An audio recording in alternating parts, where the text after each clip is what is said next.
ketika Hudson Institute menjadi pemrakarsa pelepasan dolar backed by gold, dunia terdiam. Peristiwa tahun 1971 tersebut membuat dolar menjadi uang terkuat di dunia, bukan karena backed by gold atau memiliki underlying emas, namun underlyingnya adalah hutang negara lain yang semuanya berbasis proyek, berbasis industri. Amerika melepas emas sebagai jaminan mata uang dolar. Mirip dengan tahun 1920-an hingga 30-an di Jerman sebagai negara kalah Perang Dunia Pertama dan Jepang setelah kalah Perang Dunia Kedua. Keduanya tidak punya emas untuk memprinting underlying mata uang mereka, tapi underlyingnya pakai mesin perang bagi Jerman, dan bagi Jepang underlyingnya membangun infrastruktur perkeretaapian serta industri manufaktur. Dolar di tahun 1971 melepas jaminan atas emas adalah menggunakan MMT, Modern Monetary teorinya Michael Hudson. Sejak saat itu Amerika menjadi negara superpower pertama di dunia. Tahun 80-an hingga tahun 90-an, Michael Hudson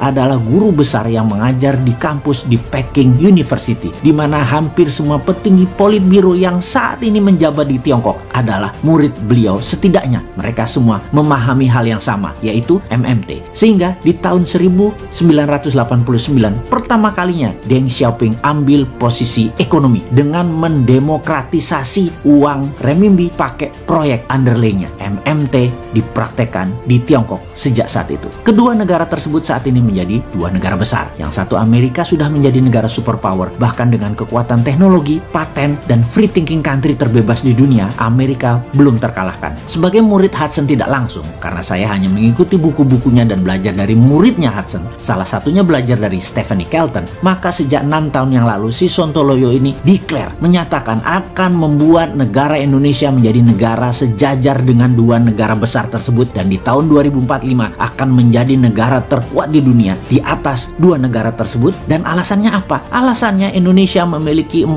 hal yang Tiongkok dan Amerika tidak punya. Amerika dan Tiongkok hanya pakai MMT saja sudah jadi negara besar. Indonesia punya kekuatan lain, yaitu punya sumber daya alam bawah tanah. Itu satu poin. Kedua adalah kekuatan sumber daya alam di permukaan tanah yang subur dan memiliki air yang cukup banyak. Lalu kita punya kekuatan isi laut, itu nomor 3. Dan terakhir, nomor 4, lokasi strategis kekuatan maritim dunia, karena laut di tengah negara Indonesia dilewati 100.000 kapal dagang internasional. Ditambah kekuatan New Economic Model atau MMT atau Mardigonomic, Indonesia pasti menggila pertumbuhannya. Gunakan 4 kekuatan asli alam Indonesia tersebut atau geoekonomi ditambah ekonomi model yang agresif, maka dalam 20 tahun ke depan Indonesia itu game changing country. Saat ini kalau masih old mind yang menjabat dengan polanya ngutang ke asing, nyekek leher rakyat dengan pajak yang tinggi, membatasi free thinking bisnis dengan aturan membelenggu karena aturannya banyak pesanan oligar, maka Indonesia tidak akan berdaulat dan tidak akan menang dengan old mind kayak begini. New mind akan membebaskan berpikir dan bertindak setiap warganya untuk hal yang produktif. New mind melihat potensi Indonesia itu besar. New mind melihat potensi SDM, sumber daya manusia Indonesia itu sangat kreatif. Namun kebijakan politik, parlemen, dan partai membelenggu kreativitas dan potensi. Musuh terbesar bangsa Indonesia adalah sistem politik